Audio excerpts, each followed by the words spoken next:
নিব কি নিব না? কি অবস্থা স্যার? কি হইছে? ভাই ভাই হাইব্রিড নিব কি নিব না ভাবতেছি। 2 বছরে তো ব্যাটারি নষ্ট হয়ে যাচ্ছে। 2 বছরে হাইব্রিডের ব্যাটারি নষ্ট। হাইব্রিড গাড়ি কিনবো না, 2 বছরে ব্যাটারি নষ্ট হয়ে যায়। Is this true or a myth? আসলে this is a misconception.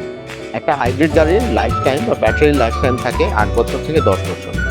All big manufacturers যখন ব্র্যান্ড নিউ গাড়ি সেল করে তখন ব্যাটারির ওয়ারেন্টি দেয় 8 বছর অথবা 5 বছর। সো তারা জানে একটা ব্যাটারি চলবে 8 বছর থেকে 10 বছর, এর থেকে বেশিও চলতে পারে।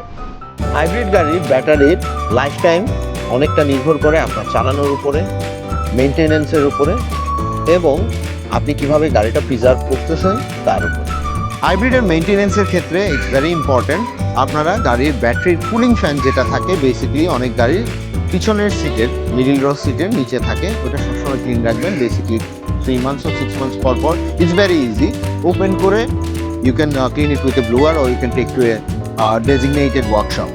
এগুলো হচ্ছে মেনটেনেন্সের ক্ষেত্রে। এবং আপনি যখন গাড়িটা চালাবেন you should learn to recharge the regen system to use it properly. Maintain this properly, your hybrid battery will last longer.